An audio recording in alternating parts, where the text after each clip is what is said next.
Hello friends, welcome to my TET class. Friends, इन दिनों हमारे चैनल पे यूपीटीटी की तैयारी चल रही है। जो लोग यूपीटीटी की तैयारी करना चाहते हैं वो हमारे चैनल से जुड़ जाएं। अभी देखिए, हम जो पढ़ने वाले हैं वो बाल विकास पढ़ने वाले हैं। बाल विकास में जो हम पढ़ने वाले वो हमारा टॉपिक है अधिगम के नियम, थॉर्नडाइक के सीखने के मुख्य नियम एवं सीखने में उनका महत्व, यानी कि जो हम शिक्षा ग्रहण करते हैं उसमें उसका महत्व क्या है, इनको जानना। तो देखिए, अधिगम क्या है। यहाँ पे पहले दिया है कि अधिगम के नियम, पशु पक्षी पौधे मानव सभी प्रकृति के नियम के अनुसार अपना जीवन व्यतीत करते हैं और इसी तरह से नियम हमारे ऊपर हैं। किस क्षेत्र में? अधिगम के क्षेत्र में। इसी प्रकार सीखने में भी कुछ नियम है। सीखने की प्रक्रिया इन्हीं नियमों के अनुसार चलती है। आप समझ रहे होंगे बात को। देखिए आगे, अब हम थॉर्नडाइक को हमें पढ़ना है, इसलिए थॉर्नडाइक को यहाँ पे पहले देख लेते हैं। दिया है, थॉर्नडाइक ने सीखने के कुछ नियम बताए हैं। इनके प्रयोग से अध्ययन और अध्यापन प्रक्रिया को और अधिक प्रभावशाली बनाया जा सकता है। यानी कि इनके नियम जो दिए हैं इन्हें हम समझ लेते हैं और इनका प्रयोग करते हैं तो अध्ययन यानी कि पढ़ाई और पढ़ाना दोनों ही हमारे लिए काफ़ी प्रभावपूर्ण हो जाएगा। और उन्होंने सीखने के 3 मुख्य नियम और 5 गौण नियम दिए हैं। देखिए, यहीं से प्रश्न बनेगा, सीखने के कितने नियम हैं और सीखने के कितने गौण नियम हैं। तो मुख्य नियम 3 है और गौण नियम 5 है। आगे देखिए, आगे दिए हैं सीखने के मुख्य नियम कौन कौन से। तो सीखने के मुख्य नियम 3 है। तत्परता का नियम, अभ्यास का नियम और प्रभाव का नियम। प्रभाव के नियम को हम संतोष का नियम भी कहते हैं। क्यों कहते हैं, जब हम इसको क्लियर करेंगे तो आपको समझ में आ जाएगा कि क्यों हम इसे कहते हैं। पहला है तत्परता का नियम। देखिए, तत्पर शब्द को आप तोड़ देंगे तो आप यहीं से इसका अर्थ निकल जाएंगे। जिस कार्य को करने में आप तत्पर होते हैं, उस कार्य को करने के बाद जो संतोष प्राप्त है, जो अधिगम हो, वो काफ़ी स्थिर होता है और बहुत अच्छा होता है। देखिए, यहाँ पे दिया है कि तत्परता का नियम, जब हम किसी कार्य को सीखने के लिए तैयार या तत्पर होते हैं तो वो हमें शीघ्र सीख लेते हैं, क्योंकि तत्पर होने से वो क्या हमारे अंदर अच्छे से ऑब्जर्व होती है। और किसी समस्या को हल करने के लिए प्रयत्नशील होना तत्परता कहलाती है। अगर आप तत्पर हैं, उसके अंदर लगन है उसे करने की, तो यही लगन आपका क्या कहलाता है? तत्परता कहलाता है। यदि बच्चे में गणित के प्रश्न हल करने की इच्छा है तो तत्परता के कारण वो उसको अधिक शीघ्रता से और कुशलतापूर्वक सीख लेता है। आगे दिया है, काम करने में आनंद एवं संतोष का अनुभव करेगा। और इसके विपरीत अगर स्थितियां बनती हैं, यानी कि वो तत्पर नहीं है सीखने के, तो क्या होगा? स्थिति में बच्चे को सीखने की क्रिया में असंतोष मिलता है और प्रायः वो देखा होगा कि वो खिंचने लगता है, यानी कि सीखने में वो सक्षम नहीं होता। तो ऐसी कंडीशन में आप देख रहे हैं कि ये क्या है? सीखने के तत्परता का नियम है। दूसरा नियम आपका आता है अभ्यास का नियम। अभ्यास के नियम शब्द को यहीं पे देख लीजिए। अभ्यास यानी कि किसी कार्य को आप बार बार करें, यानी कि अभ्यास जहाँ करेंगे तो वो आपका शीघ्र होगा और काफ़ी स्थिर भी अधिगम होगा। थॉर्नडाइक ने क्या कहा, ये देख लीजिए। अभ्यास का नियम, इस नियम का तात्पर्य अभ्यास कुशल बनाना है, कि यानी कि बार बार जब आप किसी कार्य को अभ्यास करेंगे तो आप उस क्षेत्र में कुशल हो जाएंगे। यदि हम किसी कार्य का अभ्यास करते हैं तो हम उसे सरलतापूर्वक करना सीख जाते हैं और कुशल भी हो जाते हैं उस कार्य में। जैसे बिना अभ्यास किए साइकिल पर चढ़ने में या कोई खेल खेलने में कुशल नहीं हो पाता। आप साइकिल चलाते हैं, आप गिरते हैं, पुनः फिर अभ्यास करते हैं। ऐसा नहीं कि आपने वहीं पे छोड़ दिया, आप फिर उसका अभ्यास करते हैं तो क्या होता है? धीरे धीरे आप साइकिल चलाना सीख जाते हैं। ये कहलाया आपका अभ्यास का नियम। अभ्यास के नियम को 2 भागों में बांटा गया।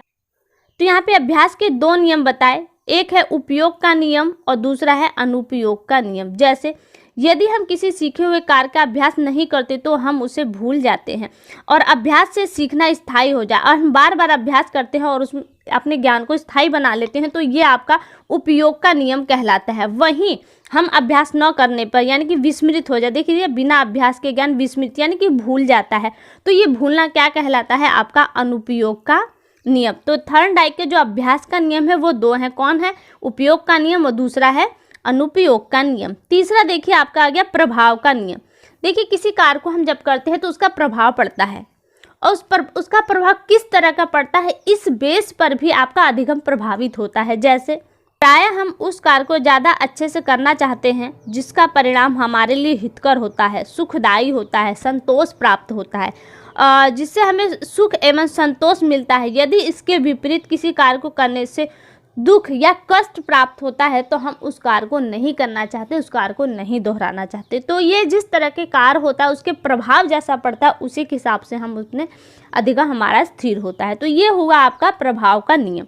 अब देखिए आगे, यहाँ आ गया आपका सीखने के सहायक क्या, गौड़ नियम। जो थर्नडाई के गौड़ नियम थे वो आ गया। थर्नडाई के गौड़ नियम कितने हैं, 5 है। कौन कौन से हैं, मनोवृत्ति का नियम, बहु अनुक्रिया का नियम, आंशिक क्रिया का नियम, अनुरूपता का नियम, संबंधित परिवर्तन का नियम।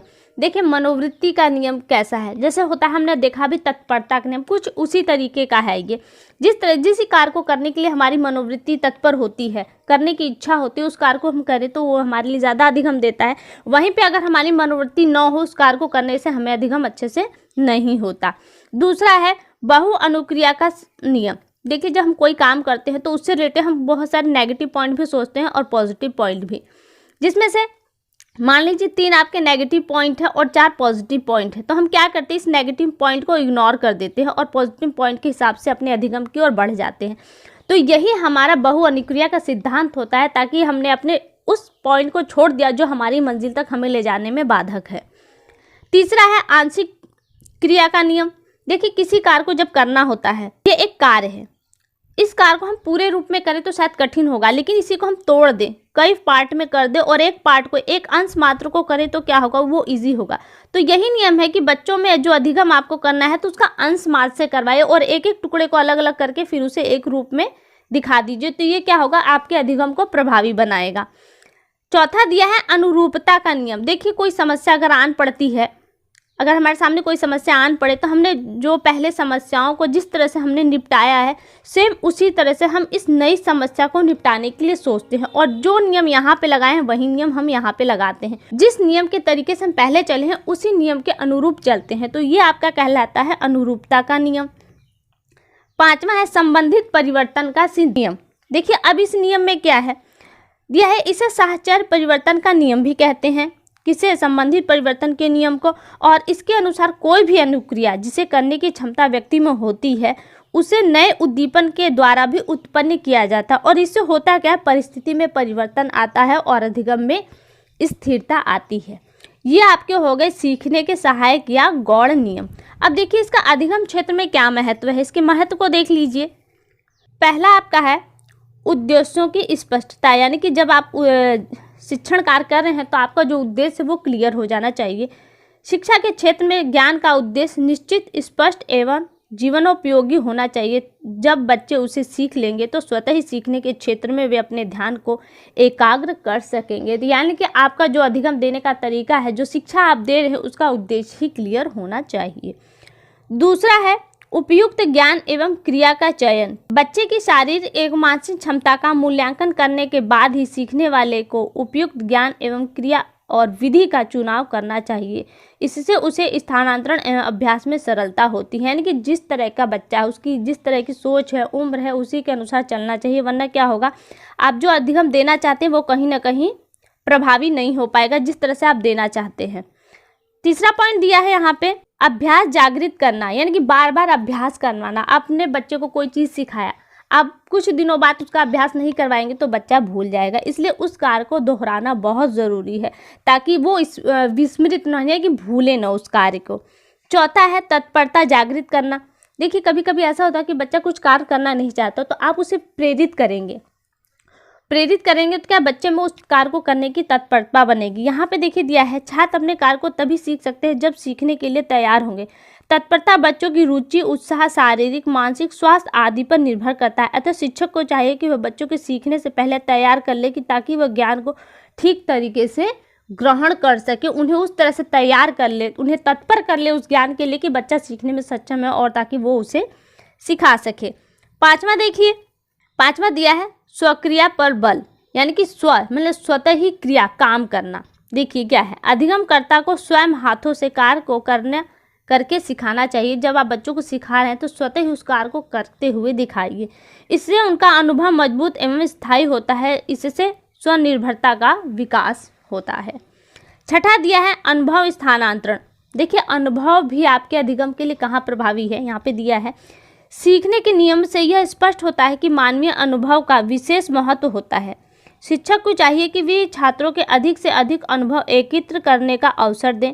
वो बच्चे ही ऐसे कार्यों को दें कि बच्चे अपने पुराने अनुभवों को नए कार्य के लिए जोड़ें और इसके पश्चात वे छात्रों को अनुभव को नवीन समस्या या कार्य के सीखने में उपयोगी बताएं। इस प्रकार बार बार अभ्यास और प्रयोग से स्वतः छात्र ही अनुभव का प्रयोग करना सीख जाएंगे।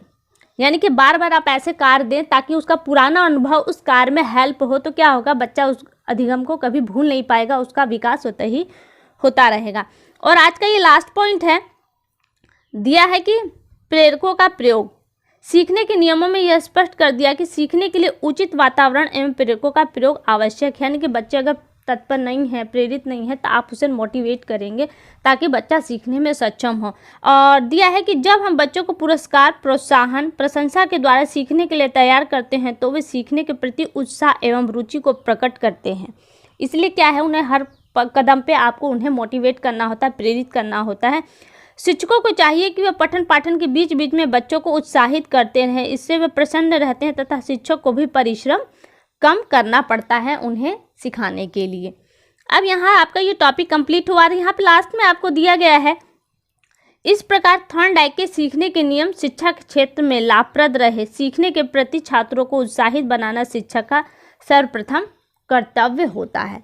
तो फ्रेंड्स, उम्मीद करती हूँ कि आपको ये टॉपिक समझ में आया होगा। अगली वीडियो में आपसे फिर मुलाकात होगी, तब तक के लिए नमस्कार।